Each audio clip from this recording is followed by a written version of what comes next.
Hello everyone, my name is Krishna और आप देख रहे हैं कृष्णा वृक्ष।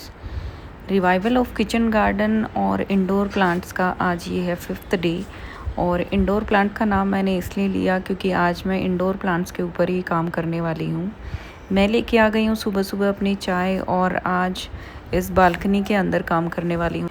तो ये मेरे जो प्लांट्स है, यहाँ पे मैंने टर्टल वाइन लगाई थी और ये इतना सुंदर प्लांट था। ये जगह सबसे सुंदर मुझे लगती थी। ये देखिए, पिछली जो वीडियो है वो मैंने साइड में लगाई है, उसमें देख के आपको पता लग रहा होगा कि ये कितना सुंदर लगता था जब मैंने लगाया था और इसमें मैं पानी डालती थी। टर्टल वाइन का सबसे अच्छी बात ये है कि इसको थोड़ी थोड़ी पानी देते रहो, नमी थोड़ी सी इसमें बरकरार रखनी पड़ती है। उसके बाद अगर पिंचिंग करते रहो तो ये बहुत सुंदर बनती रहती है। मगर अगर इसमें पानी ही नहीं दिया जाएगा तो ये भी क्या करेगी।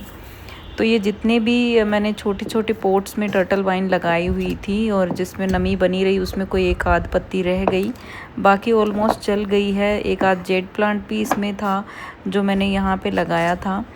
तो और सबसे अच्छी बात मैं ये मानती हूँ कि मैं जब भी पिंचिंग इसकी करती हूँ तो जो दूसरे जो बड़े पॉट्स होते हैं उनमें मैं छोटी छोटी इसकी डालियाँ वगैरह रख देती हूँ, जिससे क्या होता है कि एक तो प्लांट में नमी बनी रहती है और दूसरा ये सुंदर ही इतनी लगती है कि किसी भी प्लांट में आप लगा दो, किसी भी पॉट में आप लगा दो, ये बहुत अच्छे से फैल जाती है। तो इस पोट में पानी वानी ज़्यादा डला होगा, कभी किसी ने डाला होगा, तो इसमें ये ज़िंदा रह गई। तो यहाँ से मैं इसकी कटिंग ले रही हूँ। एक तो पिंचिंग इसकी हो जाएगी और साथ में इसकी कटिंग भी मेरे अभी काम आ जाएगी। तो ये इतनी सारी कटिंग मुझे यहाँ से मिल गई है। शुक्र है मुझे कम से कम इसकी कटिंग तो मिल गई। उस टाइम पे मेरे पिंचिंग करने का इतना फ़ायदा हो गया। कुछ मैंने बाहर की तरफ घर के डोर पे भी मैंने रखे हुए हैं कुछ पोट्स जिसमें मैं ये लगाती थी। इसमें भी ज़्यादा पानी नहीं डाला गया है, कुछ थोड़ा बहुत अगर डाला है, इस वजह से ये ज़िंदा रह गई है टर्टल वाइन। टर्टल वाइन की सबसे अच्छी बात यह है, एक बार अगर आपने लगा दी फिर उसके बाद इसमें बहुत ज़्यादा खाद की ज़रूरत नहीं है, कोई केयर की ज़रूरत नहीं है। बस इसकी पिंचिंग करते चले जाओ और ये आपका साथ कभी नहीं छोड़ेगी। हाँ, पानी अगर नहीं देंगे, नमी नहीं बना के रखेंगे, क्योंकि ये बहुत ज़्यादा पानी मांगने वाला प्लांट होता है। जितनी अच्छे से इसमें नमी बना के रखो, बहुत ज़्यादा तो नहीं, अगर ज़्यादा एक्सेस में हो जाएगा तो इसकी जड़ें ख़राब भी हो जाती हैं। लेकिन ये कि हाँ, पानी की लॉगिंग उसमें नहीं होनी चाहिए, नमी बनी रहनी चाहिए। अगर सूख जाएगा पॉट तो फिर उसके बाद ये काम नहीं करेगी। ये देखिए, अलग अलग पॉट्स में अलग अलग जगह पे मैं ऐसे जैसे ही पिंचिंग करती थी, क्योंकि मुझे ये प्लांट इतना सुंदर है कि इसको फेंकने का बिल्कुल मन नहीं करता। तो इसके अंदर से जब भी पिंचिंग करती हूँ, जब भी इसमें कोई छोटी मोटी डाली निकल आती है तो मैं नीचे पोट्स में लगा देती हूँ, क्योंकि एक तो नमी बना के रखता है, ऊपर से ठंडा रहता है प्लांट। पोट नीचे से बहुत ठंडा रहता है अगर इसको लगा के रखो तो ये सारे मैंने जो भी ख़राब पोट्स थे जिनमें ये जल गई थी, ये सब के सब मैंने रख लिए हैं और अब मैं इन पे काम करने वाली हूँ। इनमें इसके पोट्स में ज़्यादा मैं खाद वगैरह कुछ नहीं देती हूँ। एक बार जब लगाया था, जब नया सीजन स्टार्ट होता है तो उस टाइम पे एक मुट्ठी खाद मैं दे देती हूँ। तो ये जितना भी सूख चुका है उसको तो बाहर निकालना ही पड़ेगा, उसका कुछ फ़ायदा नहीं है। उसको साइड में रख के मैं वैसे भी ड्राई वेस्ट वगैरह ये सब यूज़ कर लेती हूँ। और मिट्टी इसकी बहुत हार्ड हो गई है पानी न देने की वजह से भी, और क्योंकि गार्डन सॉइल ही मैं इसमें यूज़ करती हूँ। बहुत ज़्यादा खाद, वर्मी कंपोस्ट या फिर कोकोपीट वगैरह इन सब चीज़ों की इस प्लांट को ज़रूरत नहीं होती है।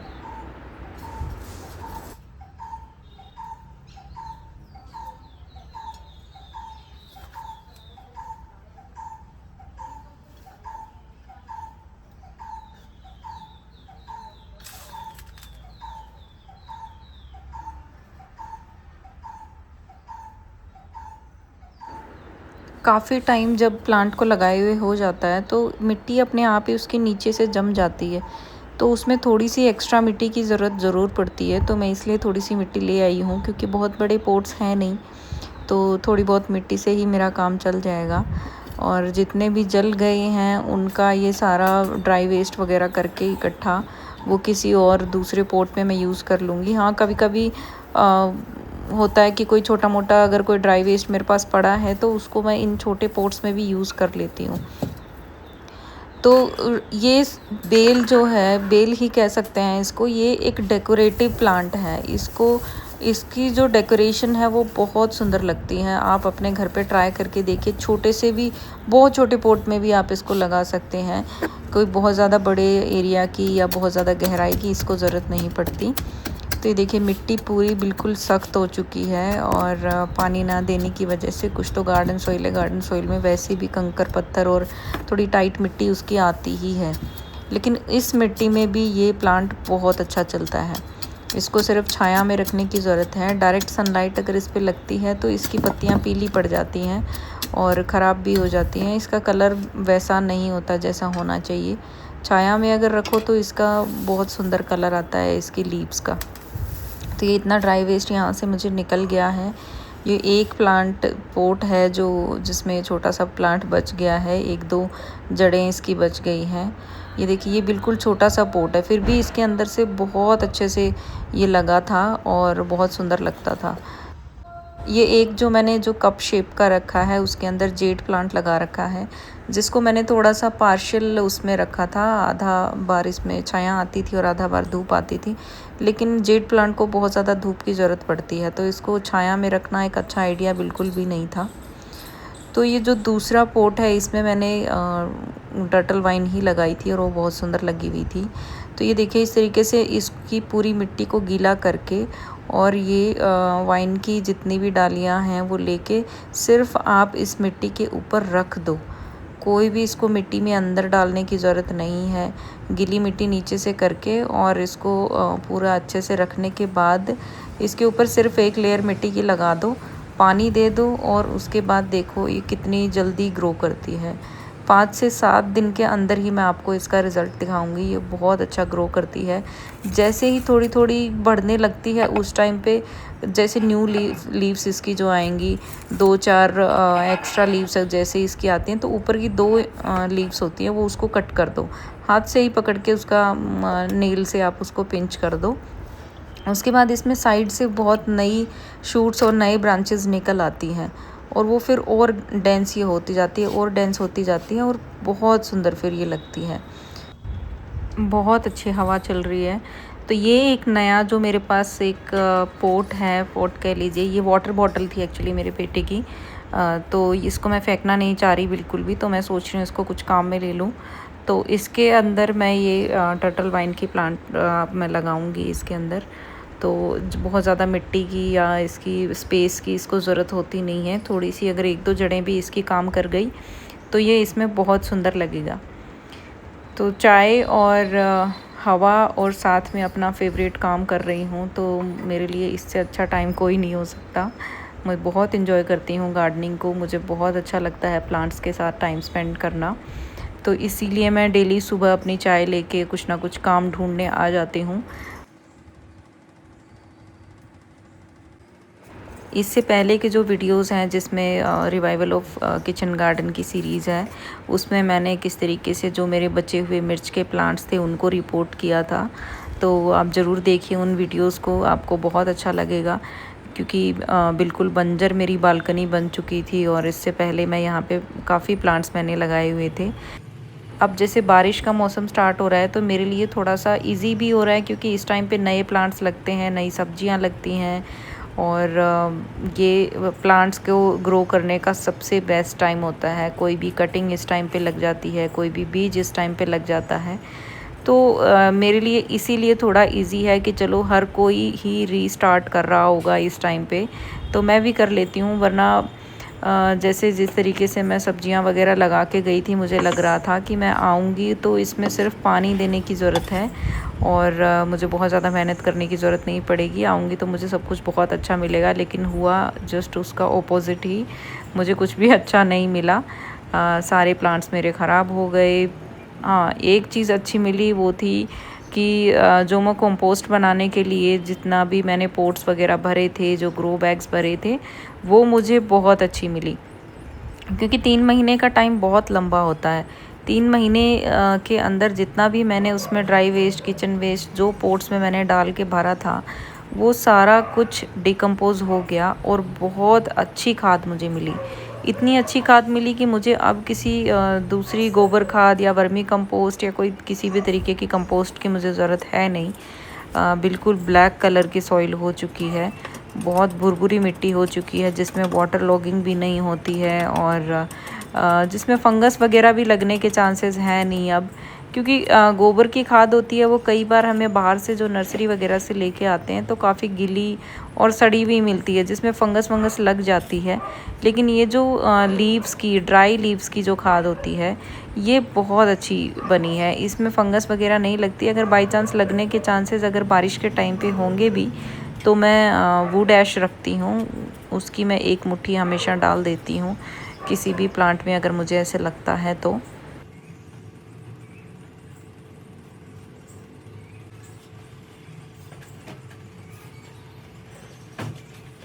ये जितने भी पोट्स हैं उनमें सब में मैंने इसकी वाइन की डालियाँ लगा दी हैं। इसके साथ ही एक पोट में मैंने जेड प्लांट भी लगाया था, जिसको लगा के मैंने थोड़ा पार्शियल शेड में रख दिया था, जिसमें तो कभी कभी थोड़ी धूप आती थी, कभी कभी ज़्यादातर इसमें छाया ही रहती थी, पर वो अच्छा आइडिया बिल्कुल भी नहीं था। जेड प्लांट को बहुत अच्छी धूप की ज़रूरत पड़ती है, वो डाली से ही लग जाता है, हार्डी प्लांट होता है। और सबसे अच्छी बात जेड प्लांट की है कि उसे बहुत ज़्यादा पानी देने की ज़रूरत नहीं है, महीने में 1 बार 2 बार पानी दोगे चल जाएगा। लेकिन जेड प्लांट का ख़राब होने का रीज़न ही होता है छाया और दूसरा पानी ज़्यादा देना, उससे उसकी जड़ें ख़राब हो जाती हैं और वो ख़राब हो जाता है। तो ये मेरा एक्सपीरियंस जेड प्लांट का रहा है। आप भी अगर जेड प्लांट लगा रहे हैं तो इस बात का ध्यान ज़रूर रखें कि इसे अच्छी खासी धूप की ज़रूरत पड़ती है और पानी तभी दें जब लगे कि मिट्टी सूख गई है। अगर नमी है तो पानी बिल्कुल भी ना दें, जेड प्लांट को बहुत ज़्यादा पानी की ज़रूरत नहीं होती है। अगले किसी वीडियो में मैं आपको ज़रूर बताऊंगी, 5 या 6 ऐसे प्लांट्स बताऊंगी जिनमें पानी की बिल्कुल भी ज़रूरत नहीं पड़ती है। उनको आप चाहो तो, अगर आपको लगता है कि गार्डनिंग में आप बहुत ज़्यादा टाइम नहीं दे पाएंगे लेकिन फिर भी आपको प्लांट्स लगाने का शौक़ है, तो आप ये 4 से 5 प्लांट्स लगा के आराम से आप अपने गार्डनिंग कर सकते हैं और अपना शौक़ भी पूरा कर सकते हैं और बहुत ज़्यादा मेहनत की भी उसमें ज़रूरत नहीं पड़ेगी। महीने में 1 बार 2 बार भी पानी डाल दोगे तो वो प्लांट अच्छे से सरवाइव कर जाएंगे।